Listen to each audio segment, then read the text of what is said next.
최고의 제품이 있고 독점의 제품이 있는 메나테크에서 이제 건강을 찾아가는 가장 큰 지름길인 글리칸 클린에 대해서 오늘 강의를 하도록 하겠습니다. 자, 면역 해독 다이어트를 위한 글리칸 클린 시작하도록 하겠습니다. 글리칸을 그동안 이 자리에 오신 분들은 글리칸에 대해서 굉장히 잘 아시고 계실 것 같아요. 이제 글리칸이 정말 세포 면역, 그리고 세포 해독, 그리고 다이어트의 핵심의 성분인데, 이것이 최고의 베스트 건강식품이고요. 또 독점의 건강식품이기 때문에 어디에서든 따라올 수 없는 최고의 어, 면역 해독 다이어트 솔루션이다라는 생각을 저는 하는데요. 이거를 이제 어느 정도 이해를 하고 들어갔으면 좋겠다 생각이 듭니다. 글리칸 클린을 했을 때 단순 살만 뺀다 여기의 개념에서 더 확장시켜서 누구나 다 필요한 거, 그리고 했을 때 예상을 해야 되는 거죠. 어디가 좋아질 것이고 어떠한 목표가 설정이 돼서 그것을 이제 해결할 수 있고 달성될 수 있는가, 이런 것들을 어떤 메커니즘, 기전, 그리고 또 어떤 섭생이 왜 중요하고, 또 왜 우리가 다이어트가 돼야 되고, 왜 우리가 해독을 해야 되고, 왜 우리가 면역을 찾아야 되는가를 저는 좀 그런 관점에서 글리칸 클린에 대해서 설명을 드리고자 합니다. 자, 우리가요, 사람으로서 살아가려면 가장 중요한 우리 몸을 이루고 있는 거, 세포를 건강하게 해야 되잖아요. 그랬을 때 이제 세포의 필수 영양소, 세포의 필수 영양소가요, 누구나 다 에너지원으로 탄수화물, 단백질, 지방, 여기에서 에너지원을 얻죠. 그래서 세포의 필수 영양소는 탄수화물, 단백질, 지방에서부터 시작하잖아요. 우리가 음식을 섭취하는 이유도 이 세 가지를 먹고자 하는 건데요. 이 세 가지에 대한 개념을 먼저 정리하고 들어갔으면 좋겠어요. 많은 사람들이 요즘에 건강에 대한 상식으로 할 때, 뭐, 탄수화물을 적게 먹고, 저탄고지도 해야 되고, 좋은 단백질도 섭취해야 되고, 이렇게 세포에 좋은 영양소들을 이제 건강을 찾는 거에서부터 생각하면은 이런 세 가지 에너지원, 이거에 대해서 굉장히 많은 이제 생각들과 말들을 많이 하죠. 근데 이거에 대한 개념이 정확하게 서지 않으니까 어떤 질문이나 또 내가 어떻게 섭생을 갖고 가야 되는 거에 대해서 잘 판단을 잘 못하는 것 같아요. 그래서는 이 세 가지 탄수화물, 단백질, 지방에 대한 생각을 한번 이 자리에서 좀 정리를 했으면 좋겠다라는 생각이 들어요. 먼저 우리가 탄수화물에 대해서 갖는 생각들이, 글리칸을 이해를 하고 나면 탄수화물에 대해서 굉장히 폭넓은 지식이 쌓이게 되죠.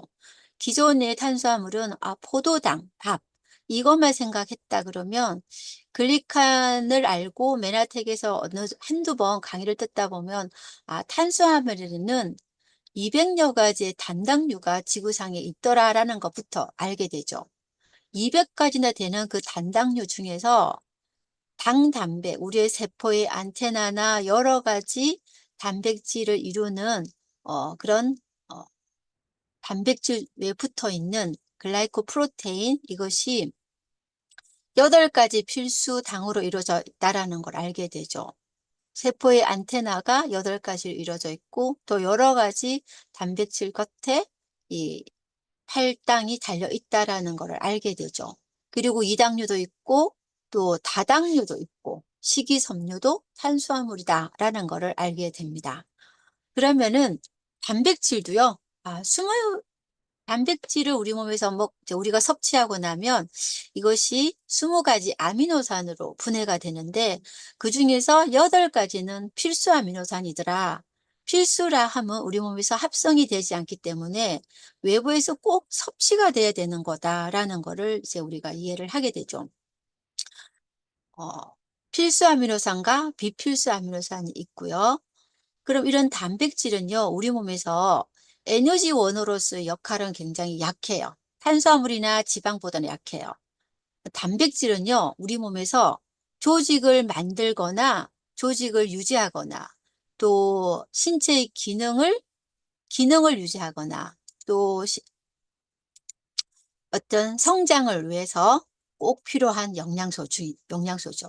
그래서 근육이나 결합 조직이나 피부를 만드는데 더 많이 필요한 게 단백질이고 에너지원으로 좀 약하다.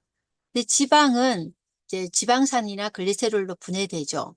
근데 그 지방산도 필수 지방산인 오메가3가 있다라는 정도는 이제 우리가 알고 있는 거죠. 그러면 여기서 지방은 훨씬 더 에너지원으로서 효율성이 굉장히 좋죠. 우리가 1g에서 탄수화물이나 단백질 한 4칼로리가 나온다 그러면 지방은 한 9칼로리가 나오니까 지방이 에너지 효율은 굉장히 좋은 거다라는 거 정도 또 우리가 알고 있는데요. 이런 탄수화물, 단백질, 지방을 우리는 어, 어떻게 제대로 먹는가라는 거를 한번 이제 탄수화물은 줄여야 된다는 걸 많이 아실 거고요. 단백질은 양질의 단백질을 충분히 섭취해야 되고 또 지방도 이제 좋은 천연 지방을 섭취해야 우리가 올바른 섭생을 하고 세포에 좋은 필수 영양소를 넣어주는 거다라는 거 정도를 우리가 알고 있죠. 그래서 탄수화물, 단백질, 지방에서 요렇게 우리가 섭생을 가져가면 굉장히 건강한 세포를 만들어가고 우리 몸이 건강해질 거다라고 다 예상을 하는데요. 우리의 현실은 과연 어떨까요? 요거를 지켜나갈까요? 현실은 그렇지 않다라는 거죠. 우리의 현실은 어떨까요? 탄수화물에 탐닉되어 있는 이런 상황이죠. 탄수화물에 탐닉되어 있고 중독되어 있다는 시그널이 어떨까요? 배가 이미 찼는데도 명이나 빵이나 과자를 이거는 거의 디저트식으로 이거는 이제 뭐 밥배 뭐 빵배 따로 있다면서 이제 먹고 있죠. 그리고 스트레스 받을 때마다 달콤하고 짭짤한 음식을 더 당겨서 먹게 되기도 하고요. 믹스 커피를 하루 2잔 이상 마시는 사람도 있고요. 야식을 매일 먹는 사람도 있지만 주 2, 3회 먹는 거 이런 것들이 탄수화물에 탐닉되어 있다는 시그널이라는 거죠. 그리고 식사 후에 꼭 디저트를 먹고요. 식사 사이사이에 간식이나 빵이나 고구마, 뭐 스낵류 이런 것들을 종종 먹고요.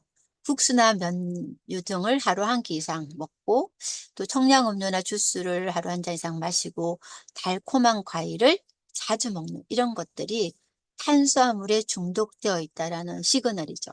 특히나 이 어떤 밀가루 음식 속에는요, 음, 실제는 밀가루 음식이 이제 우리가 뭐 이런 그 정제 탄수화물 이런 것들이 먹지 않아야 되겠다라고 굉장히 많이 다짐을 해도 정말 작심삼일이 뭐예요? 그 다음날 바로 먹게 되는 거가 원인이 뭘까요?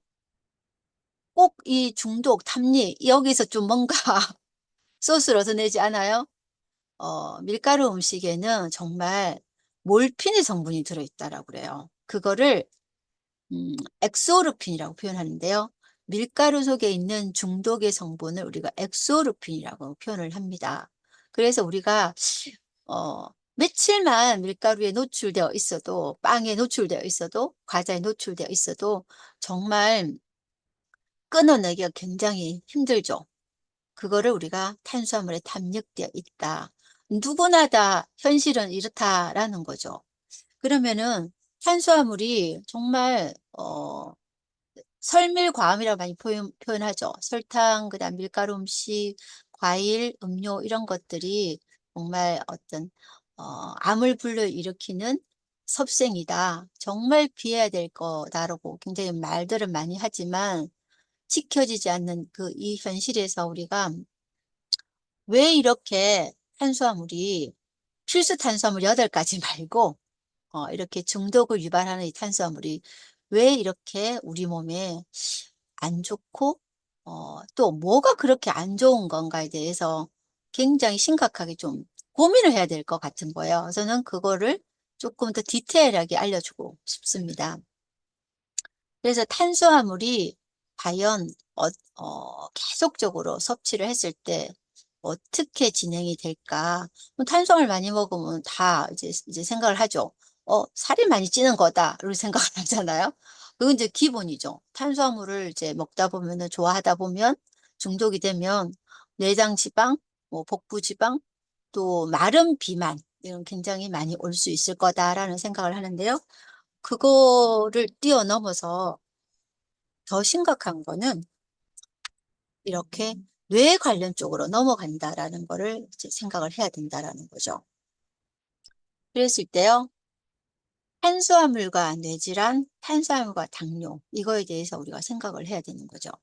당뇨병이 없는 상황에서도 고탄수화물 섭취가 많을수록 그럼 혈당이 높아지잖아요. 그러면 뇌 기능이 떨어지고 뇌 위축이 돼서 치매 위험이 높아진다라는 거예요. 뇌 기능이 저하와 뇌 위축이 되면 치매로 드러나기 전에 이 뇌 기능이 저하의 증상들은 뭘까요? 우울하다든가 잠이 안 온다든가 또 집중력이 떨어진다든가 또 뭘까요? 의지가 없어진다든가 또 판단이 잘 안 선다는 거예요. 그래서 탄수화물을 많이 먹는 사람들한테 클린을 권하잖아요. 원래 탄수화물 많이 먹었던 사람들 클린을 권하잖아요. 실컷 이해해 놓고 '아 맞아. 해야 돼.' 하는데 선택에 대한 결정력 떨어져요. 왜? 뇌 기능이 떨어져 있다라는 거예요. 그래서 고탄수화물 섭취를 많이 한 사람일수록 그냥 우리는 결론을 딱 머릿속에 입력을 시켜야 돼요. '뇌 기능이 저하가 있다. 뇌 위축이 되어 있다. 뇌의 사이즈가 줄어들어 있다.' 이거를 생각을 할 수가 있고요. 또 이제 당뇨병 말고 당뇨 이제 전 단계까지 어 넘어갔을 때 아주 초기에 당뇨 전 단계를 하더라도 뇌 기능의 저하가 시작된다라고 이제 통계가 나와 있고 연구가 다 결과로 나와 있습니다. 그래서 저탄수화물 식단은 혈당 조절에도 또 치매 위험의 감소에도 건강한 뇌에도 굉장히 중요하다라고 밝혀지고 있죠. 그리고 2형 당뇨 환자에서는요, 저탄수화물 식사가 인슐린의 치료 효과와 견줄만 하다는 것이 과학적으로 입증이 됐다라고 해요. 그래서 당뇨에 아예 걸렸거나 당뇨 전 단계에도 걸렸다 그러면 치매는 2배의 위험으로 간다는데요. 당뇨병이 있는 사람은 15년 안에 알츠하이머 치매에 생길 위험이 2배 이상 높았다고 해요. 왜 이렇게 2배 이상이나 치매 위험이 당뇨가 이렇게 갈까요? 당뇨 자체가 인슐린 저항성이라는 건 누구나 다 알죠. 제가 또 인슐린 저항성 강의를 굉장히 많이 해서 오늘 이제 이거에 대해서 깊게는 설명은 안 하겠지만 많은 분들이 인슐린 저항성을 알고 계시거든요. 인슐린 저항성이 생기면 뇌는 굶어 죽어요. 그리고 베타 아밀로이드라는 변성 단백질을 분해 못해서 뇌에 플라그라는 노폐물이 쌓이게 되죠. 그리고 또 인슐린 분해 효소가 있는데요. 이 인슐린 분해 효소가 인슐린도 베타 아밀로이드 둘 다 분해하는데 당뇨가 있어서 당뇨약을 먹으면 인슐린이 과잉이 돼 가지고 아밀로이드를 분해를 못해서 이렇게 되면은 또 뇌에 플라그가 쌓여서 치매로 간다라는 거죠. 또 하나 이제 혈당이 높은 상태가 되면 그거 자체가 활성산소가 굉장히 많이 나와서 혈관을 딱딱하게 하는 죽상동맥 경화증으로 혈관이 망가지는 상황이 보이게 되죠. 많은 사람들이요. 1형 당뇨, 2형 당뇨는 알고 있어요. 근데 요즘에 당뇨가 하나 더 늘어났어요. 제3형 당뇨가 나왔거든요. 근데 너무나 놀랍게도 제3형 당뇨가 뭐냐? 제3형 당뇨는 알츠하이머 치매를 제3형 당뇨라고 해요. 그래서 이제는 방송에서 3형 당뇨, 제3형 당뇨는 치매다라고 굉장히 많이 방송을 하고 있거든요. 여기서 딱 하나 우리가 바로 알 수 있겠죠. 당뇨가 걸리면 치매로 잘 간다라는 거 얘기했는데 아예 그냥 3형 당뇨를 치매라고 표현하는 정도까지 갔다라는 거예요. 그리고 치매의 그 원인인 베타 아밀로이드가 숙면 시에 제거가 된다라고 해요. 그럼 아까 좀 전에 뭐랬어요? 우리가 탄수화물을 많이 먹으면 뇌 기능이 떨어지고 뇌가 위축된다라고 했어요. 뇌 기능이 떨어졌을 때 이 증상이 불면도 올 수 있고요. 숙면을 취하지 못하는 거, 어떤 뇌의 많은 증상들이 뇌 기능이 떨어져서 오는데 탄수화물을 많이 먹는 걸로 인해서 그게 오는데 다시 그거가 잠을 못 자는데 잠자는 동안 베타민도 제거가 되지 않으니까 치명적으로 두 가지를 다 우리가 당할 수가 있게 되죠. 그래서 과거에는요, 당뇨와 뇌의 관계에 대해서 연구가 없었어요. 근데 요즘에는요, 당뇨와 뇌의 관계, 당뇨와 치매의 관계에 대해서 굉장히 연구가 많이 나오고 있는데 그 결과로 사명 당뇨를 알츠하이머 치매라 한다라고 이제 나오게 된 거죠. 그 인슐린 저항성이 공통의 원인이기 때문에 그런데요. 이 뇌세포가 인슐린에 대한 저항성을 가지게 되면 기억이나 학습이나 판단이나 많은 어떤 정신적인 문제들이 나오게 되더라라는 거가 이제 밝혀지고 있죠. 또 하나 이제 이 제3형 당뇨가 되면 내가 탄수화물 안 먹어도 포도당을 만들어 버려. 지방과 단백질에서 포도당을 만드는 포도당 신생의 과정으로 들어가면서 근육이 빠지면서 이제 훨씬 더 혈당이 조절 안 되는 그런 상황까지 간다는 거예요. 이형 당뇨 초기에서 만일에 뚱뚱한 비만자와 정상 체중인 사람의 뇌 구조와 인지 기능의 변화에 대해서 연구 결과를 보면요. 여기서 이제 보면은 이 정상 체중인 사람과 과체중인 사람에서 이게 이제 보이나 모르겠어요. CRP라고 염증 인자인데요. 체중이 훨씬 더 많은 그 과체중인 사람은 염증이 훨씬 더 높아지고요. 또 정신운동의 속도, 뭐 정보를 처리하고 행동할 수 있는 그 속도가 굉장히 어, 비만할수록 떨어지고요. 또 여기 뭔가 목표를 달성하고 스스로 관리할 수 있는 그 능력이 훨씬 더 비만한 사람이 떨어지고 또 우리가 어떤 판단하는 거나 서로의 소통이나 이해하는 이런 어떤 능력이 관자엽의 어, 그 두께로 표현을 하는데요. 그것도 과체중인 사람이 떨어진다라고 해요. 그래서 이런 결과로요. 비만한 거와 또 동시에 비만으로 인한 그 당뇨까지 있다 그러면은 결과가요. 온전한 정신을 이룰 수 있다라는 거예요. 그랬을 때 우리가 탄수화물에 대해서 탐닉되어 있는 이 사실 하나만으로도 이 사람이 앞으로 삶의 질이 어떻게 갈 것인가라는 거를 굉장히 심각하게 생각해야 된다라는 거고요. 또 우리가 뇌가 나이가 들어서 60세 이상이 되면은 매년 0.5cm 정도 뇌 실질 그 조직이 줄어든다라고 나오거든요. 나이가 들수록 뇌가 사이즈가 줄게 되어 있어요. 근데 뇌 그 사이즈, 뇌 위축에 가장 큰 영향을 주는 게 노화도 0.5씩 줄어가는데 그거보다 훨씬 더 강력한 영향을 주는 것이 당화혈색소 수치라는 거예요. 당화혈색소 수치가 어 4.4에서 5.2 요 상태 제일 낮은 그룹하고요. 거의 9점대에 있는 이 그룹하고요. 거의 6년 기간 동안 실험 연구를 해 봤더니 거의 뇌 위축 정도가 2배나 차이 난다라. 그래서 내가 당화혈색소가 아직 뭐 5.8 정도면 당뇨로 진단받지는 않았잖아요. 당뇨로 진단을 받지 않았으나 당화혈색소가 높은 정도로 가면 뇌의 실질 조직의 사이즈가 줄어들어서 굉장히 뇌 기능이 떨어지더라라는 거죠. 그랬을 때 계속 생각을 해 보십시오. 뇌 기능이 떨어졌을 때 어떠한 우리 몸에 변화가 있을 것인가. 저는 가장 큰 문제가 의지가 떨어진다라는 생각이 들어요. 어떤 목표를 설정하고 그거를 달성하고자 하는 의지, 내가 살을 빼고자 하는 의지, 내가 클린하고자 하는 의지, 또 내가 뭔가 꿈을 갖고 뭔가 내 살아가는 동안에 뭔가 하려고 하는 그 강력한 의지와 목표 있죠. 이런 것들이 다 떨어져 가는 거예요. 아, 뭐 될 대로 살아. 이렇게 가는 경우에 노출된다라는 거죠. 내가 그거 과연 뭐 할 수 있을까? 그런 어떤 스스로의 어떤 자신감? 이런 것도 다 떨어지는 거예요. 그랬을 때 제가 이런 생각이 들어요. 클리닉 상담을 했을 때 상대방이 정말 클리닉을 해야 됨에도 불구하고 아, 저는 이거 밥 안 먹고는 못 하겠어요. 아니면은 뭐 이러다가 아, 이대로 살죠 뭐.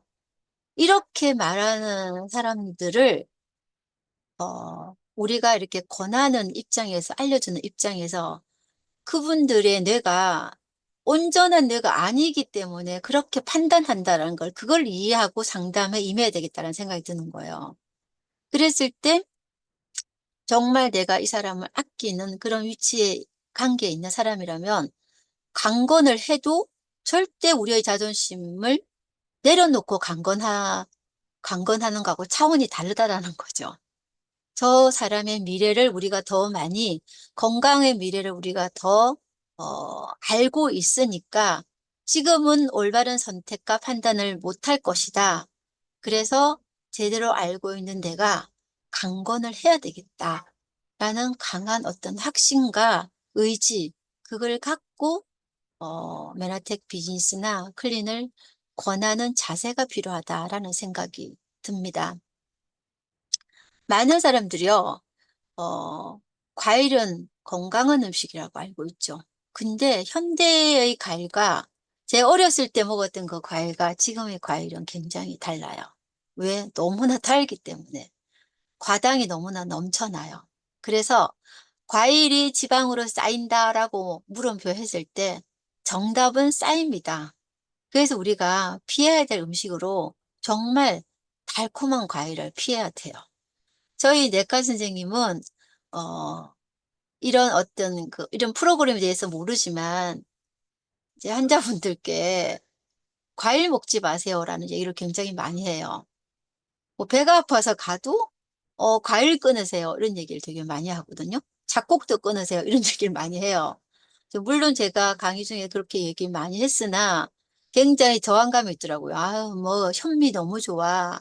잡곡 한 12곡, 15곡 정도는 먹어줘야 되지 않아? 이렇게 많이 하지만 거기에 렉틴도 많고 글루텐이 많고 흡수가 안 되기 때문에 그렇게 통곡밀이 그렇게 우리가 생각할 만큼 건강하지 못하다는 거 얘기했을 때 많은 저항감이 부딪혀서 뭐 스스로 좀 공부를 좀 많이 하고 자료 많이 찾아보게끔 안내만 해드릴 뿐인데요. 그런 얘기를 우리 위에 내과 선생님도 하시는 거예요. 특히나 과일에 대해서 굉장히 말을 많이 해요. 그럼 내려와서 저한테 아니 과일을 먹지 말라 한다고 그거에 대해서 되게 불만을 얘기하거든요. 그럼 저는 덧붙여서 과일 속의 과당은 바로 간에서 중성지방으로 쌓인다. 이렇게 얘기해요. 과당은 우리 몸에서 다른 데로 가지도 않아요. 다른 이제 포도당 같은 경우는 여러 조직으로 가잖아요. 뇌로도 가고 모든 세포로 가지만 이 과당이라는 존재는 다른 곳으로 안 가고 이 간에로만 가요. 간에 쌓여버려요. 뭘로? 중성지방으로 쌓이는 거예요. 그래서 그 과당은 액상과당도 문제인지를 알겠지만 여기 보면 이 프럭터스, 내추럴 프럭터스, 천연의 과당도 그렇다라는 거예요.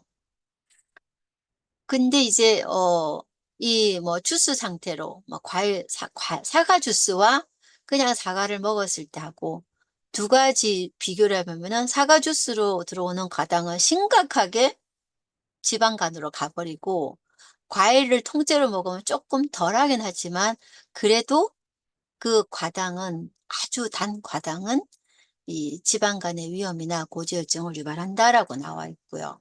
포도당을 흡수를 제한해서 혈당을 올려버리고요. 요산을 과다하게 생겨서 통풍이나 신장 손상을 유발하죠. 그래서 그런 이제 그 기사가 있어요. 통풍의 원인이 맥주일까요? 과일 안주일까요? 정답은 두 개 다다. 그래서 우리 술 마시면서 맥주를 마시면서 과일 안주를 먹으면 통풍의 쥐약이다라는 어떤 기사가 또 있거든요. 요산을 많이 만들어버려요. 좀 놀랍죠? 요산이라 하면은, 단백질, 뭐, 회나 맥주나 이렇게 해서 퓨린이 든 음식이다라고 많이들 알고 있는데, 대사체계에서 결국 요산으로 가더라라는 그런 대사체계 흐름이 과일 속의 프럭토스가 그런 대사들을, 대사로 빠진다라는 거를 또 우리가 이해하셔야 됩니다. 또 인슐린을 상승해서 복부 비만을 유발해요. 그래서 자기는 팥빵떡 이런 거 안 좋아하구나. 정말 건강한 음식 먹고 그런데 과일만 잔뜩 먹고 과일을 정말 좋아해서 잘 먹어요. 그래서 나는 건강하게 먹는 사람인데 왜 내가 지방간에 콜레스테롤 오르는 상황이 됐냐라고 굉장히 속상해하는 사람들이 너무 많은 거예요. 잘못 알고 있는 거죠. 이 천연의 과당이라도 지방으로 가더라라는 거를 한번 좀 꼭 깊게 생각을 해야 되고요. 그럼 우리가 이제 탄수화물에 대해서 이렇게 탄수화물이 과다하게 우리 몸에 들어왔을 때 지방으로 가는 거, 살이 찌는 것뿐 아니라 뇌를 심각하게 다치게 하더라라는 정도를 꼭 기억을 하시고요. 그럼 두 번째 단백질을 한번 보겠습니다. 단백질은요. DNA가 설계도잖아요. 단백질이 분해돼서 나오는 그 아미노산을 어떻게 연결해서 우리 몸에서 조직을 만들고 기관을 만들고 여러 가지 구성물들을 만들 것인가라게 그게 이제 그 DNA 설계도잖아요. 그 설계도를 가지고 아미노산을 쭉 연결해서 길게 연결해서 이렇게 1차 구조의 아미노산 폴리펩타이드를 연결하죠. 이게 유전자, DNA가 하는 일이 여기까지잖아요. 그런데 이 DNA가 이 아미노산을 길게 여러 가지로 만들어 놨는데 이 단백질은요, 쓸모가 있게 기능을 하려면요, 아미노산이 정확한 순서에 연결된다. 요게 DNA가 했어. 근데 요것이 쓸모가 있으려면은 두 번째, 3차 구조로 가야 돼요. 이렇게 3차 구조가 특별한 모양으로 접혀야지만 단백질이 자기 기능을 하게 돼요. 그리고 이것이 복제가 돼야 되는데요. 이 단백질이 3차 구조를 이렇게 가질 때, 요 빨간 점들 보이시죠? 접힐 때 뭐가 필요하냐면요. 너무나 놀랍게도 글리칸이 필요합니다. 요 빨간 점들이 다 글리칸이에요. 제대로 된 필수 탄수화물이 들어가야지만 이 3차 구조를 만들어내요. 이 3차 구조를 제대로 못 만들어내면요, 심각한 문제가 생깁니다. 내 몸에 필요한 단백질이 제대로 안 만들어지죠. 우리가 유전자가 잘못돼서 아미노산을 제대로 못 만들어서 심각한 유전병이 걸리듯이 그거를 넘어서서 3차 구조가 제대로 만들어지지 않으면 단백질이 제대로 기능을 못해서 문제가 생기죠. 그거를 요즘에는 이거를 기형 단백질이라고 표현해요. 단백질이 잘못 접혀서 치명적인 질병으로 갑니다. 잘못된 단백질의 접힘으로 치명적인 질병이 오는데 그거 중에 하나가 치매예요. 치매 약간 원인을 베타 아밀로이드라고 보셨죠? 베타 아밀로이드가 단백질인데요. 변성 단백질이라고 그래요. 변성 단백질. 단백질이 변성됐다, 기형됐다. 그래서 기형 단백질, 변성 단백질 이렇게 표현하는데요. 이게 기형 단백질인 변성 단백질들은요, 특징이 있어요. 서로 달라붙어 버려요. 그래서 침착이 돼서 플라그를 형성해요. 절대 떨어지지 않고 붙어서 노폐물로 축적이 돼서 플라그를 형성해요. 글자를 보이는지 모르겠어요. 어, 이 플라그를 형성한 이 덩어리를 만들어 버려서 이 덩어리가 왜 그렇게 위험한가? 단백질 침착물 플라그가 형성이 되면 조직이 제 기능을 못하죠. 우리가 그 기형 단백질 중에 하나가 광우병, 무서운 거 정말 아시잖아요. 이 광우병은요, 프라이온이 그 바이러스에 의해서 프라이온이라는 기형 단백질, 변성 단백질을 만들어내서 광우병, 뇌가 그 뭐죠? 솜, 어, 구멍 뚫리는 이런 상황으로 가는 것이 광우병이잖아요. 그건 바이러스에 의해서 단백질이 잘못 접혀서 오는 질병인데요. 이 치매는 이 탄수화물이 제대로 건강한 탄수화물이 안 가고, 기형 단백질이 만들어진 거. 그것 때문에 오고요. 또 백내장인 경우는 수정체에 또 변성 단백질이 축적된 거죠.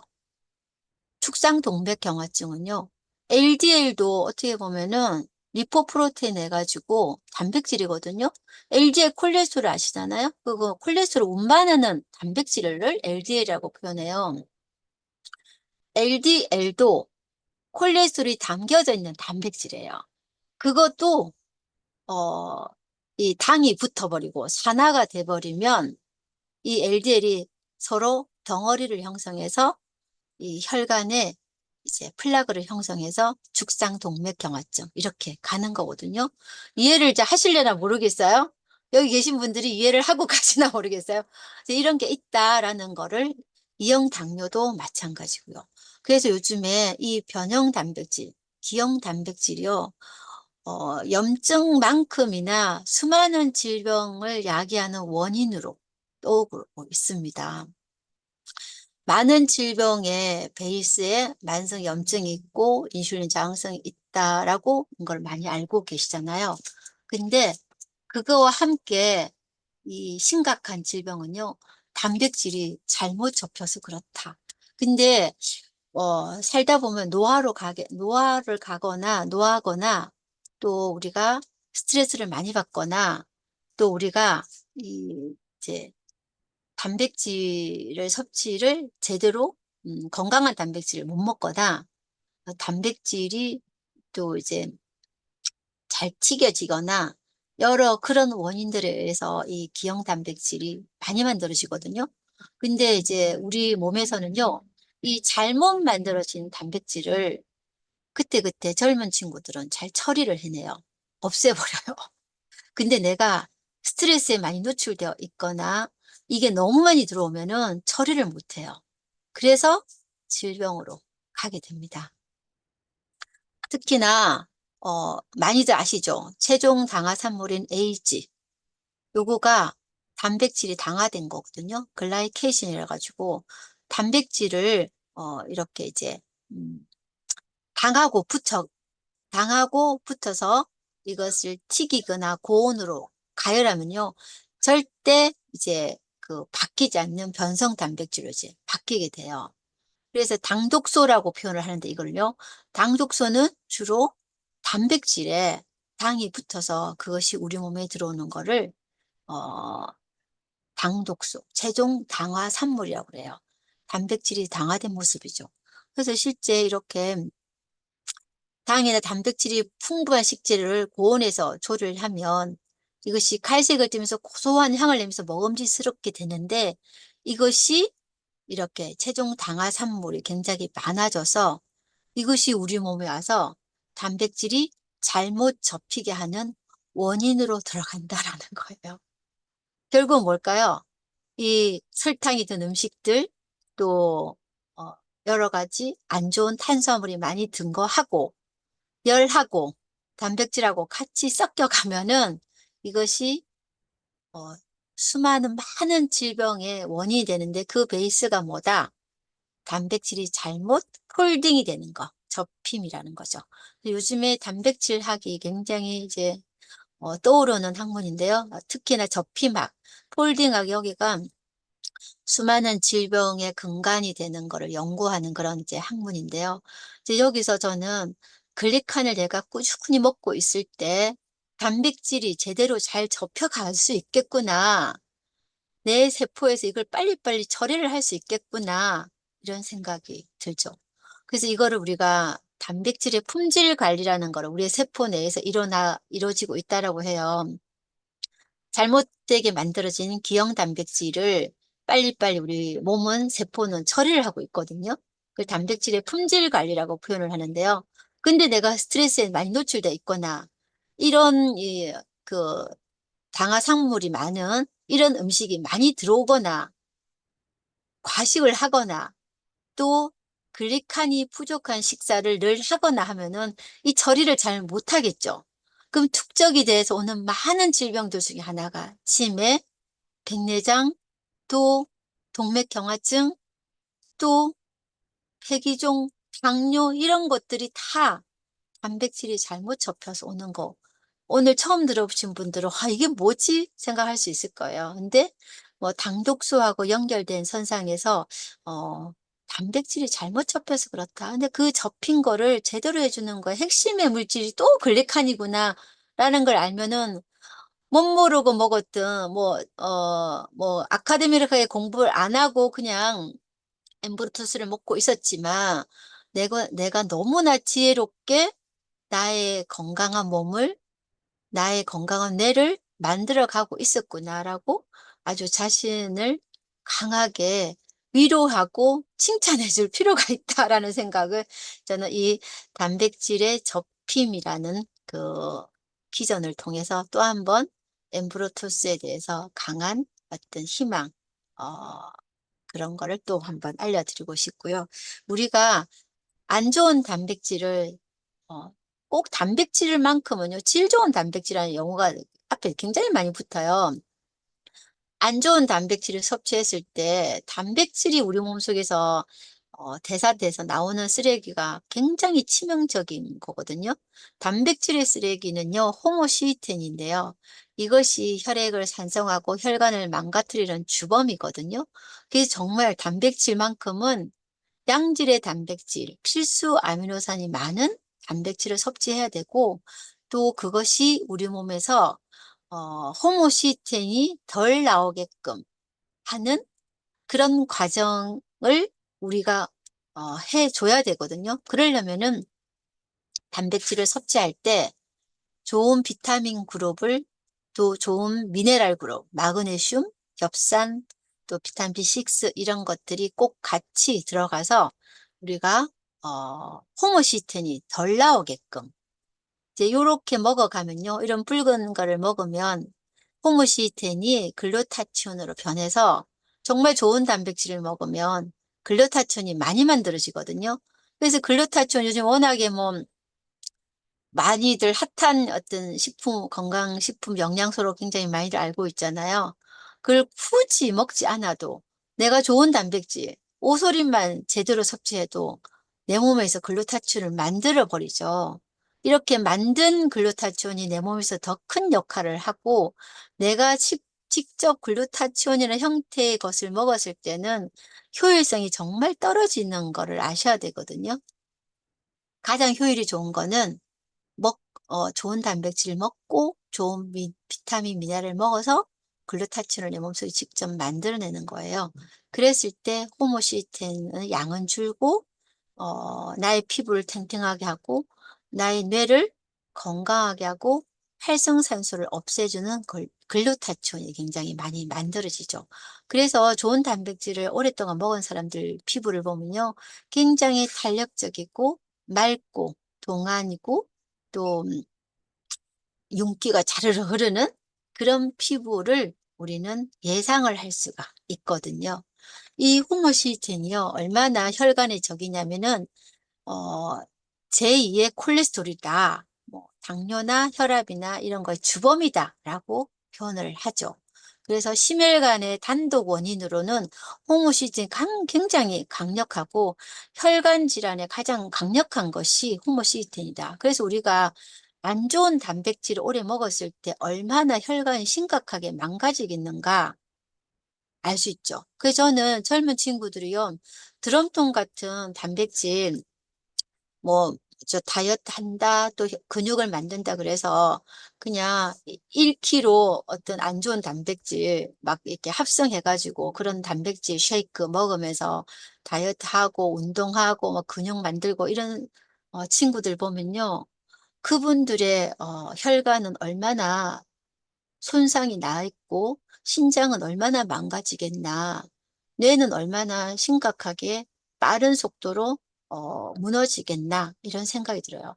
혈압으로 얼마나 심각하게 빨리 가겠나. 정말 양질의 단백질, 필수 아미노산이 많은 거, 천연의 단백질 이거를 먹어야 되는데 호모시스텐 이렇게 많이 나오는 것들을 뭐 1kg에 뭐 몇만 원 하는 거 있잖아요. 엄청 저렴한 것들, 저급의 이런 단백질 쉐이크들을 많이 섭취하기도 하고요. 또, 뭐, 닭가슴살만 잔뜩 먹고, 이렇게 하는 거죠. 저탄고지를 한다면서 단백질을 이제 먹는데, 안 좋은 단백질, 그리고 항생제나 뭐, 이런 것들이 많은, 또 호르몬으로 많이 키운 이런 이제 닭들을 뭐 열심히 이렇게 먹어가면서 할 때 이 호모시스텐, 혈관의 적들이 굉장히 많이 나오죠. 많은 사람들이 단백질 많이 섭취하면은 간보다 신장이 망가져 이런 얘기 되게 많이 하더라고요. 그 당연한 거죠. 왜? 혈관의 적이 호모시스테인인데 그 단백질의 쓰레기잖아요. 그런데 신장은 혈관 덩어리거든요.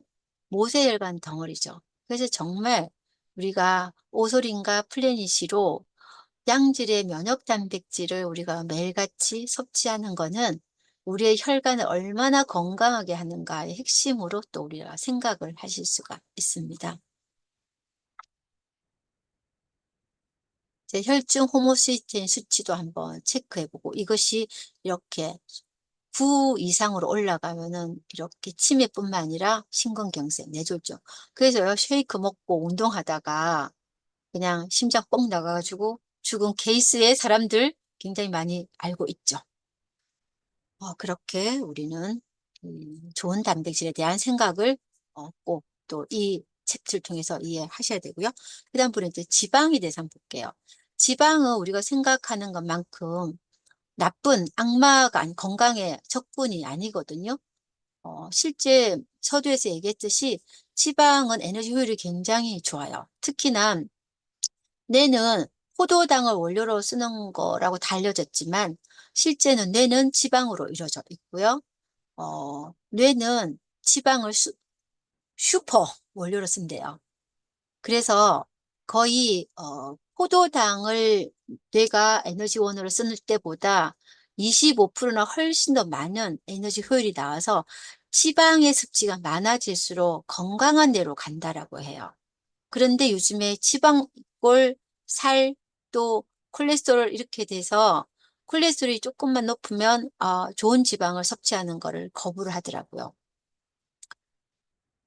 뇌는요, 특히나 콜레스테롤이 중요해서 이제 좋은 콜레스테롤이 많았을 때 뇌를 건강하게 한다라고 이제 알려져 있죠. 그래서 그 반대로 생각하면은 콜레스테롤 높아서 스타틴이나 약물을 먹게 됐을 때 치매에 잘 걸리고 기억력이 떨어지는 여러 부작용들이 뇌 관련 부작용들이 굉장히 많아진다라는 정도도 한번 이제 아시면 좋은데요. 근데 놀랍게도요, 나이가 들면은 총 콜레스테롤 수치가 좀 올라가는 게 훨씬 더 수명에 좋다라고 해요. 그래서 어, 좀 저는 콜레스테롤이 너무 높다고 걱정하신 분들이요, 그런 걱정을 좀 이제 내려놔도 되는데 중요한 거는 그 내려놓은 거에 가장 어떤 꼭 지켜야 될 조건이 있어요. 콜레스테롤이 높아도 HDL이 높으면 훨씬 좋은 거 알죠? 근데 LDL이 높았을 때요, 너무 두려워 안 하셔도 되는데, 근데 무작정 두려워 안 하시는 건 아니고요. LDL이 산화가 돼버리면 문제가 생겨요. 또 LDL이 산화도 되고 혈당이 높은 상태에서 당화가 돼버리면은 아까 얘기했죠? LDL은 단백질이라고 저밀도 단백질이거든요. 그 LDL이 당화가 돼버리면 아까 뭐 단백질이 잘못 접히게 되는 거서 플라그 축적이 된다라고 했잖아요. 그래서 LDL이 당화가 되면, 그래서 결국 무슨 얘기냐면 LDL이 높은 사람들이 탄수화물 식사를 많이 하면 당화가 잘 돼요. 그랬을 때 이것이 플라그로 형성돼서 혈관을 막아버리기 때문에 문제라서 LDL이 높다라는 사람들은요, 탄수화물을 정말 100% 줄이셔야 돼요. 그래서 결론을 얘기하면요, 콜레스테롤이 높아서 콜레스테롤이 높은 범위는 콜레스테롤이 아니래요. 탄수화물이라는 거예요. 그래서 내가 콜레스테롤이 이제 약을 먹어라라고 병원에서 얘기가 나오면 사람들은요, 정말 지혜가 없거나 공부 좀 덜 되신 분들은 이렇죠. 어, 오징어 안 먹어야 돼? 새우 안 먹어야 돼? 계란 안 먹어야 돼? 이렇게 가는 거예요. 그게 아니라는 게 요즘에 의학계 트렌드로 가버렸어요. 뭐로? 탄수화물 줘야 되는 거예요. 굽거나 튀기거나 이런 기형 단백질을 만들어주는 당독수를 만들어내는 이런 요리법을 자제하고 튀김 음식 자제하고 탄수화물, 설밀, 과음을 줄이고 이게 핵심이라는 거예요. 특히나 내가 탄수화물을 과다하게 섭취하면은 내 몸에서 콜레스테롤을 과잉으로 만들어 버려요. 너무 놀랍지 않아요? 나는 탄수화물 밥빵 떡만 먹었는데 내 몸에서 기름으로 가고 살찌는 것까지는 이해를 해. 그런데 콜레스테롤을 만들어 버린다는 거예요. 그래서 이제 이런 얘기가 있죠. 콜레스테롤 높은 거는 내가 콜레스테롤 먹어서가 아니라 내 몸이 콜레스테롤 70%를 우리 몸에 있는 콜레스테롤 70%를 내가 만드는 거다. 그래서 콜레스테롤의 문제는 내 몸에서 비정상적으로 만드는 게 실제 콜레스테롤 혈증의 원인이다라는 게 밝혀졌죠. 그런데 내 몸에서 왜 콜레스테롤을 이렇게 많이 만드느냐라는 거죠. 여러 가지 원인이 있는데요. 그 중에 하나가 탄수화물을 많이 섭취할수록 콜레스테롤을 과잉 생산한다라고 합니다. 이렇게 콜레스테롤 이렇게 나오죠. 이거는 지방에서 만들어서 콜레스테롤 가고요. 여기 포도당에서 콜레스테롤 만들고 단백질에서 만들고 이 세 가지 루트에서 만들어내요. 콜레스테롤. 지방에서만 콜레스테롤 만드는 게 아니거든요. 뭐에다가 탄수화물에서 콜레스테롤을 만든다. 그래서 내가 만일에 좋은 콜레스테롤 수치를 줄이고 좋은 지방을 안 먹고 탄수화물을 많이 먹으면 콜레스테롤을 많이 만든다. 그래서 많은 이제 그 건강 상식이 저탄고지가 여기서 진행되는 거예요. 탄수화물 적게 먹고 좋은 지방을 많이 먹어라. 이래야지만 내 몸에 콜레스테롤 과잉 생산이 되지 않을 거다라는 거를 이 슬라이드 하나에서도 또 우리가 유추할 수가 있습니다. 그래서 이제 정리를 해보면요. 이런 거죠. 결과는 입니다. 탄수화물을 많이 섭취할수록 사망률이 올라가고 지방 섭취가 적을수록 사망률이 더 올라간다라는 거예요. 그래서 지방 섭취를 많이 할수록 사망률이 떨어진다라는 건데요. 여기서 사망 가기 전에 건강에 많은 삶의 질이 여기에 다 걸려 있다라는 거예요. 그래서 탄수화물 섭취가 높은 사람은 사망률이 28%는 올라가고요. 또 이렇게 좋은 포화지방 많이 섭취하면은 또 뇌졸중 위험 줄었다 이렇게 나오는데 치매, 뇌 관련 쪽에서 봐도 케토제닉 등 저탄고지를 했을 때도 치매의 그, 그 평가 척도가 훨씬 더 개선이 됐다라는 거예요. 그래서 우리 부모님들이 만일에 치매에 노출되어 있을 때 그분들의 식생활을 어떻게 개선시켜 줘야 될 것인가 했을 때 최대한 밥빵떡 최대한 줄여야 돼요. 그리고 좋은 지방, 특히나 올리브 오일의 음식을 요리해서 먹는 거, 그리고 좋은 버터 먹고. 근데 내가 지금 치매가 있는 사람과 경도 인지장애가 있는 사람인데 그 사람이 살이 쪘어. 그 사람 몸에 지방이 많이 있어. 그러면은 굳이 내가 외부에서 지방을 먹지 않고 내 몸에 있는 지방을 가지고 그걸 가지고 이용을 하면 좋잖아요. 내 몸의 지방을 가지고 에너지원으로 써버려야 되는 거예요. 그거가 우리는 케토시스라고 합니다. 뇌의 연료는 포도당보다 케톤이 25% 효율이 더 좋은데 내 몸이 지방을 에너지원으로 쓰는 몸으로 바꿔가는 거를 케토시스라고 합니다. 그래서 우리가 어 이제 뭐 단식도 하고요. 간헐적 단식도 하고 탄수화물을 줄이고 이렇게 했을 때 우리는 어떠한 목표로 이 프로그램을 진행하냐면요. 탄수화물을 탐닉하고 탄수화물을 쓰는 몸에서 에너지원으로 쓰는 몸에서 내 몸의 지방을 태우는 몸으로 탄수화물을 원하지 않는 몸으로 그거를 바꾸는 작업이 지금 우리가 글리칸 클린의 과정이라는 거를 이해하셨으면 좋겠어요.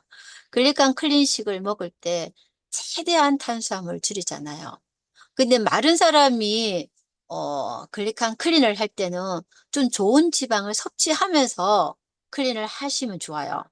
뭐 그 올리브 오일에 버섯 좀 볶아가지고 먹든지 버터에다가 버섯 좀 볶아서 먹든지 그렇게 해서 클린을 진행하면 좋은데 지방이 지금 내장 지방이 많어. 지방이 많은 사람은 굳이 외부에서 지방 넣어가지고 할 필요가 일단은 없다는 거예요. 나중에 그 지방 다 쓰고 나면 외부에 지방 넣어서 하시면 된다라는 거고요. 우리가 이렇게 케토시스로 몸이 바뀌어지게 되면요. 보통 이 케톤체 내 몸에서 탄수화물 섭취를 안 하잖아요. 그래 한 3일째 정도부터는 이제 음식이 탄수화물이 안 들어오니까 내 몸이 지방을 써야 되겠다라고 딱 시스템이 또 바뀌기 시작해요. 그 기간 동안에 이게 대사를 확 바꾸니까 여러 가지 그 호전 반응의 증상들이 나오거든요. 그거를 케토플러라고 표현을 하긴 하는데요. 뭐 몸이 좀 가렵다든가 두통이 온다든가 졸린다든가 대사 체계가 확 바뀌어. 무슨 말인지 아시겠죠? 탄수화물 가지고 에너지를 쓰다가 갑자기 안 들어오니까 지방으로 써야 되는데 그게 지방을 빨리 쓰지를 못하거든요. 서서히 이제 적응이라는 게 우리 몸이 하게 돼요. 그랬을 때 여러 가지 호전 반응들이 많이 이제 나오게 되는데요. 이렇게 한 3일 정도 이후부터 바뀌게 되는 거를 우리가 계속적으로 연습을 하고 적응을 해 나가게 됩니다. 그래서 한 3일 정도 리셋을 하면 몸이 이제 케토시스 한번 진행해 볼까? 이렇게 이제 바뀌게 되죠. 3일 리셋 이후에 3주 클린으로 넘어가셔도 되고요. 만일에 그게 힘들면은 뭐 그 못하겠다 그러면은 한 3일 리셋을 뭐 자주 이렇게 해 나가는 거죠. 그러면서 서서히 적응해 가면서 3주 클린으로 한 번에 다 연결해 가면 훨씬 좋고요. 평소에도 계속적으로 탄수화물 이용하다 케톤으로 쏙 바꾸고 계속 이렇게 하다 보면 탄수화물을 원하지 않는 몸으로 바뀌었음을 우리가 이제 인지하고 훨씬 더 이제 클린하는 거가 훨씬 더 쉬워지고요. 배고프지 않고 또 훨씬 수월하게 진행을 하게 됩니다. 우리가 이제 뇌가 탄수화물에 의해서 뇌가 굉장히 많이 노화되고 위축되고 기능이 떨어진다라고 했는데요. 이 뇌가 노화되는데 가장 큰 영향을 주는 어떤 조건들을 이제 보면요. 이런 3대 만성질환이 있으면 뇌가 빨리 노화된다는 건 다 아시죠? 그리고 이제 불면인 상태가 오래되면 그렇다. 그리고 조금 전에 얘기했듯이 밀가루 음식이나 뭐 이런 또 저지방 음식, 또 어, 오메가3 섭취가 부족한 경우에도 이제 뇌 위축이 온다라는 것도 많이 또 알려져 있죠. 특히나 또 근육이 감소되면 솔직히 근육이 감소되는데 인지 기능이 함께 오더라는 거죠. 그래서 근육 감소가 굉장히 이제 무서운데요. 내가 근육이 많이 없다. 그러면 나의 인지 기능도 함께 떨어지구나 생각해서 근육을 올리기 위해서 좋은 단백질 섭취를 정말 칼처럼 또박또박 해야 된다라는 것도 여기서도 한번 더 생각을 하셔야 되는데요. 완전 1번이 뭘까요? 1번이 체지방이 증가됐을 때 뇌가 제일 큰 영향을 끼치더라라는 거죠. 왜 그러냐 봤더니 그 체지방에 있는 지방의 세포가 산화 물질과 염증 물질을 너무 많이 만들어내는 거예요. 그러면서 이것이 산화 스트레스 주니까 뇌 세포를 죽여버리게 되죠. 염증이 되니까 또 죽이게 되는 거죠. 그랬을 때 이 지방량의 변화도 노화를 가속한대요. 그 고무줄 몸무게에 있는 사람들 있잖아요. 쉽게 쪘다가 쉽게 빠졌다가 이 고무줄의 몸무, 지방량의 변화가 굉장히 심각하게 왔다 갔다 하는 사람도 뇌의 노화를 가속화한다라고 합니다. 지방세포가요, 좀 전에 얘기했듯이 염증 폭탄을 내보낸다라고 해요. 뭐 여러 가지 이제 기전이 있는데요. 결론만 보면 특히나 어, 그 염증 물질 중에 최고의 무서운 염증 물질이 TNF-알파라는 물질이 있는데요. 이 사이토카인은 그냥 종양을 유발하는 그 사이토카인이거든요. 염증 물질이거든요. 이 강력한 염증 유발 물질인 TNF-알파를 지방세포에서 내보낸다고 그래요. 그래서 내가 지금 복부 지방에 지방이 보기만 흉할 뿐이다라는 게 아니라 정말 살아있는 호르몬 기관이고 살아있는 염증 기관인 거예요. 내 복부 지방, 내장 지방은 내 몸을 굉장히 무너뜨리고 내 혈관을 망가뜨리고 나의 뇌를 손상시키는 강력한 염증 물질 TNF-알파를 분비해서 결국은 치매나 암으로 가는 가장 큰 어떤 어, 물질이다. 그게 지방세포가 그런 역할을 한다라는 생각을 꼭 가졌으면 좋겠습니다. 우리가 과식을 하면요, 영양이 많이 들어간 것 같지만 실제는 노폐물이 되게 많아지죠. 쓰레기가 많이 먹었으니까 쓰레기가 많아지죠. 그 노폐물 중에서 음식의 찌꺼기보다 더 음식의 찌꺼기는 먹고 뭐 쓰레기로 대변으로 이렇게 많이 버려지면 좀 나을 거라 생각을 하잖아요. 근데 그렇게 노폐물을 만들어내고 또 변을 만들어낼 때 내 몸은 엄청난 일을 많이 하게 되죠. 그 일을 기계를 돌리게 될 때 나오는 거름 그것이 엄청나거든요. 과식했을 때 제일 문제는 변을 많이 봤으니까 문제 없어. 이게 아니라 변을 만드는 그 작업, 할 때 나오는 활성산소, 그럼이 심각하다는 거죠. 그것을 우리는 굉장히 많이 하고 있는데요. 현대인들은 하루 5끼도 먹는 게 현실이에요. 그냥 하루 3끼를 먹죠. 중간중간에 간식 먹죠. 뭐 커피, 뭐 믹스 커피 한 잔은 뭐 그 먹는 거라 생각 안 해버려요. 그건 끼니로 안 봐요. 근데 그건 끼니거든요. 그리고 뭐 주스 한 잔, 요구르트 하나, 뭐 이거 다 끼니로 봐야 돼요. 간식 다 끼니로. 그래서 하루에 5끼, 6끼. 그렇게 해서 결국은 그 거름들이 우리 혈관에 치명적이더라. 그래서 대부분의 질병에 걸렸을 때의 질병의 원인은요. 공통분모의 원인은 염증이라고 보는데요.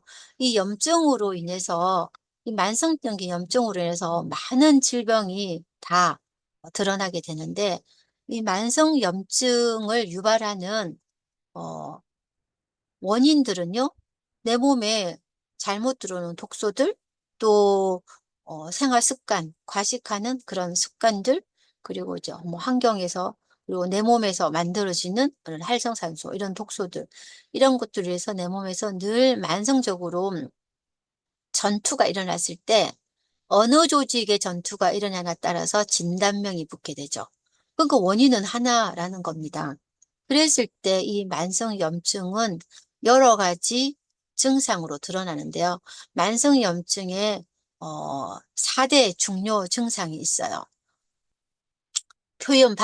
표현이죠. 만성염증의 4대 증상의 모습은요. 빨갛게 되고 열감이 느껴지고 붓게 되고요. 통증이 있게 되는 거죠. 통증이 있는 경우도 있고 없는 경우도 있죠. 관절에 염증이 있으면 통증으로 나오지만 뭐 가령 뭐 또 우울도 염증이거든요. 만성 염증으로 인해서 원인이 만성 염증이라서 뇌에 만성 염증이 생기면 우울이 오는데 그거는 통증으로 보여지진 않죠. 우리가 이제 얼굴이 붓는다든가 또 여기저기 쑤시고 아프다든가 이게 다 이제 만성염증인데요. 이 만성염증을 해결하는 최고의 방법은요. 쓰레기를 청소하는 세포의 청소입니다. 그래서 이 세포를 청소하는 가장 최고의 방법을 글리칸 클린 세포의 가장 구성 성분인 글리칸을 넣어주고 청소해 나가는 프로그램을 이제 우리가 글리칸 클린이라고 하는데요. 인체는 소우주잖아요. 대부분 여기들 다 이제 알고 계실 텐데 자연의 원리가 인체에 다 적용된다는 의미에서 인체는 소우주더라라고 표현을 하죠. 그럼 자연의 원리는 뭘까요? 깨끗이 청소하면은 뭐든 절반은 좋아지죠. 청소부터 시작했을 때 뭔가 잘못된 이벤트가 정리가 되죠. 우리도 집도 청소 안 하고 있으면은 뭐 그 집이 깨끗한 집이 아니고 뭔가 질병이 있고 문제가 생긴 집이잖아요. 뭐 대청소하든 매일매일 간단히 청소하든 이 청소를 하게 됐을 때 이제 우리가 건강한 집이 되듯이 우리 몸도 청소를 하면 여기저기 문제가 생겼던 게 좋아지죠. 많은 그 염증을 일으키는 그 독소들이요. 진단명을 받기 전에 이런 증상들이 많이 나오죠. 감기도 잘 걸리고, 바이러스도 잘 걸리고, 콧물이나 비염이나 실제 뇌가 염증이 되면은 만성 피로감을 느끼게 되죠. 그리고 활력도 없고요. 또, 이제 뭐, 피부로 봐서는 여드름이 있거나 가렵거나 또 탄력이 없고 칙칙하고 탁해 보이기도 하고요. 두통도 잦고 머리도 또 자주 맑지도 않고 잠도 잘 못 이루고 숙면도 어렵고요. 또 시원하게 변을 복기도 힘들고 설사도 자주 하기도 하고 소화도 잘 안 되기도 하고요. 식후 무력감도 있죠. 밥만 먹으면 잔대든가 배에 가스가 차거나 먹지 않아도 늘 배가 불러 있는 헛배부름이 있는 상황도 많고요. 또 이제 냄새도 나거나 뭐 또 적게 먹어도 잘 이제 살도 안 빠지고 살도 쉽게 쪄버리고 여기저기 근육이나 또 경련도 일어나고요. 이런 또 의욕도 없고 자주 피곤함 느끼고 이런 많은 것들이 대부분 독소로 인한 증상이라는 거죠. 근데 이거가 청소를 하면 대부분 좋아집니다. 그래서 누구나 청소 좀 하자는 거죠. 지금은 누구나 청소, 클린이 필요한 시대인 거예요. 그래서 그렇게 글리칸 클린을 했더니, 세포를 클린을 했더니요. 이렇게 독소가 정화가 돼서 알러지도 많이 개선이 되고요. 소화력은 확실히 개선이 되죠. 그리고 뇌도 청소가 되면은 기분도 개선이 되고요. 또 염증도 정리가 되고 맑은 피부, 동안의 피부로 가고 윤기가 있는 피부로 이제 바뀌게 되죠. 그리고 덤으로 체지방의 감소, 독소가 있는 곳인 체지방이 떨어져 나가게 되고 또 여러 가지 질병의 문제점들이 해결되는 어떤 스타트를 겪게 되죠.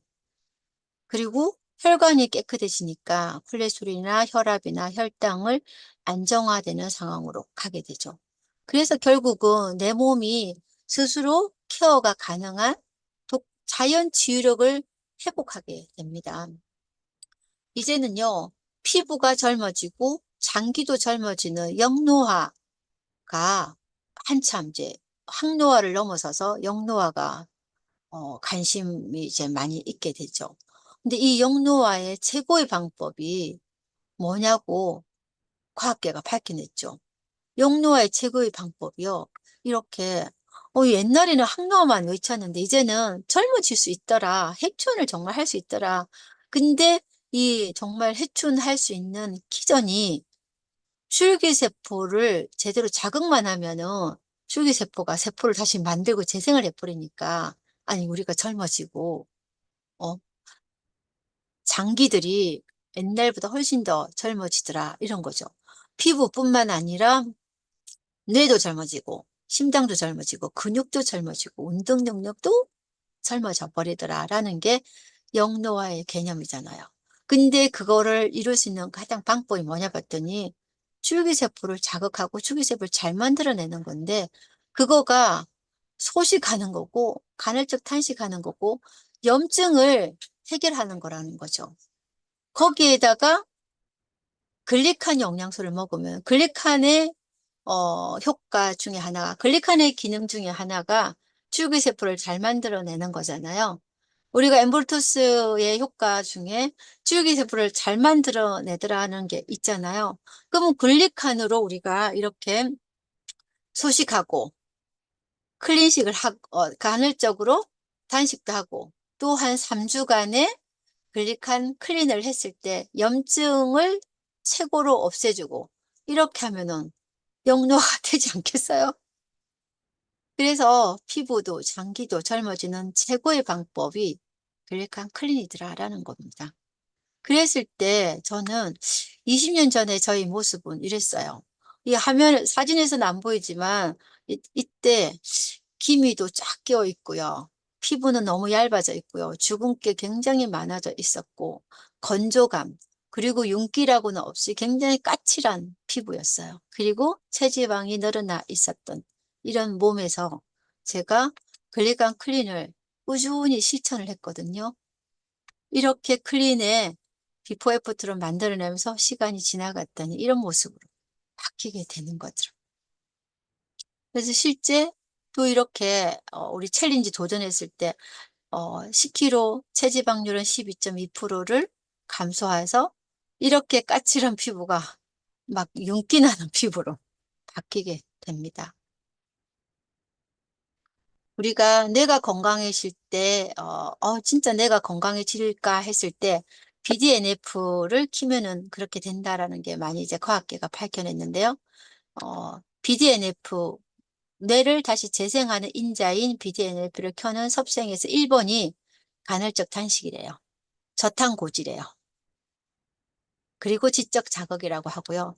또한 사람들은 눈이 한번 망가지면 눈은 절대로 다시 좋아질 수 없어 라고 얘기 많이 하는데요. 소식이 눈 건강을 지킨다라고 하고요. 백내장이나 녹내장이나 또 망막박리나 안구건조나 이런 눈 질환도 생활 습관병이라서 얘네들도 소식으로 낫고 식생활 개선으로 낫는다라는 거예요. 그랬을 때 우리가 3일 리셋을 하고 글리칸 클린을 했을 때 너무나 효율적으로 짧은 시간에 이 목표를 이룰 수 있음을 많은 임상으로 우리가 경험을 하게 됩니다.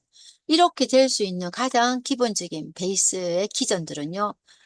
발트롱고 박사가 이제 그 연구 결과를 이제 밝히면서 기전을 얘기를 하는데요.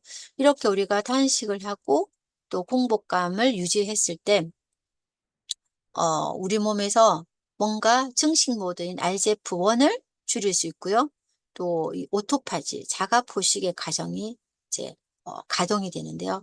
아까 그 기형 단백질이 우리 몸에서 많이 만들어지기도 한다라고 그랬잖아요. 스트레스나 그런 탄수화물 많이 먹으면 많이 만들어지고 글리칸 섭취 안 했을 때 많이 만들어지는데 그 만들어지는 거를 오토파지가 없애버려요.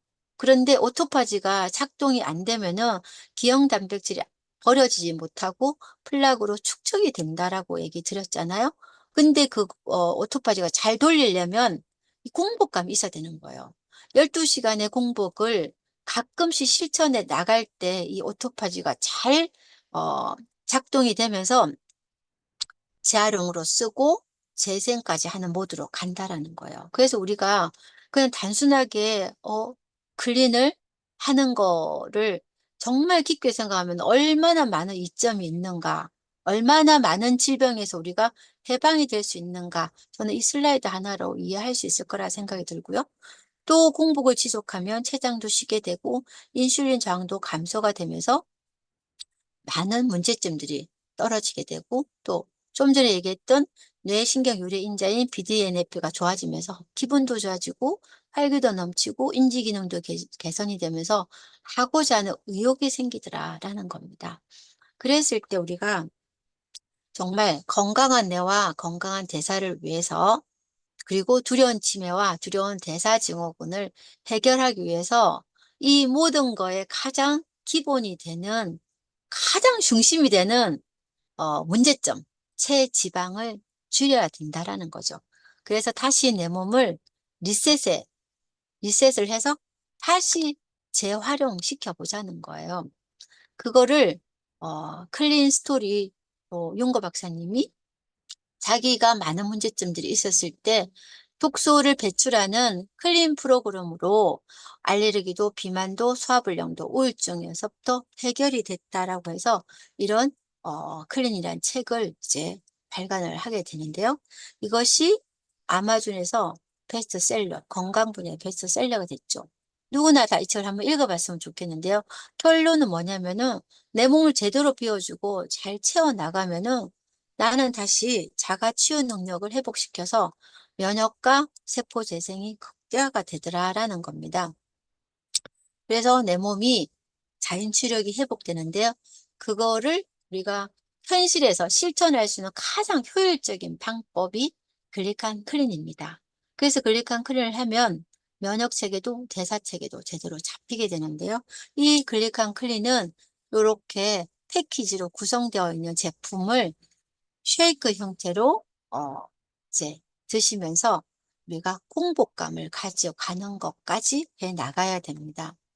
한 10일에서 20일간의 면역 대사 다이어트를 이제 하게 되는데요.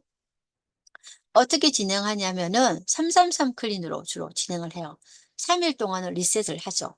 3일 동안에는 더 이제 그 그죠. 농도가 굉장히 물에 가까운 농도로 가면은 훨씬 더 해독을 강하게 하게 되거든요. 그래서 집중 해독을 하게 돼요. 굉장히 묽은 농도로서 베루스나 이제 그 리셋하는 방법들이 있어요. 베루스나 또 그 퓨어나 지아이나 그리고 이제 엠보르를 쓰면 훨씬 더 좋죠. 그 오소리는 조금 적게 쓰기도 하고 안 쓰기도 하고 그러는데 굉장히 농도를 물의 농도와 처럼 이제 그렇게를 해서 하면은 강한 해독이 진행이 되거든요. 고럴 때 탄수화물이나 이런 거 싹 빼고 이제 그것만 딱 드시면은 이제 탄수화물을 이용하는 우리의 대사 체계가 우리 몸의 지방을 이용하는 대사 체계로 딱 바뀌게 되고요. 노폐물을 빨리 버려내는 이런 집중의 기간들을 가게 됩니다. 그리고 이제 3주 동안 시스템을 이제 회복하게 되는 건데요. 이럴 때 이제 체지방이 감소가 되면서 건강을 회복해 나가게 됩니다. 그다음에 이제 유지를 하게 되는데요. 유지하는 동안에는 한 끼 영양 클린식을 꾸준히 드셔가면서 독소가 쌓이지 않게끔 그렇게 해 나가게 됩니다.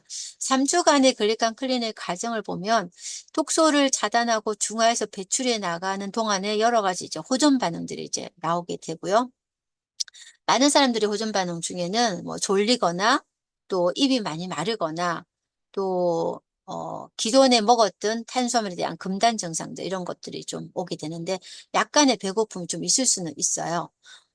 그 한 2 단계 정도 가면은 이제 산성 환경들이 개선되고 막혀 있는 신체가 좀 이제 정리가 되면서 여러 가지 이제 문제점들이 좀 진정이 되기도 하고 격렬하게 반응이 또 오기도 되면서 서서히 3 단계까지 가면은 대사가 이제 잘 되기도 하고요. 또 지방을 이용하는 모드로 또 바뀌어 가게 되면서 내 몸에 있는 지방을 잘 태우는 이런 상황으로 이제 가게 되면서 활력도 넘치게 되고요. 그리고 피부도 훨씬 더 탱탱하게 되면서 특히나 눈의 불편감이 많이 해소되는 거 그리고 많은 문제점들이 또 해결되고 결국은 건강한 입맛 내가 탄수화물 요구하는 입맛에서 적게 먹어도 되는 그런 몸으로 이제 바뀌게 되고요. 특히나 우리가 양질의 단백질을 섭취하게 되면은 포만감을 굉장히 이제 잘 유지하게 되면서 오히려 이제 탄수화물을 요구하는 그런 몸에서 많이 해결이 되죠.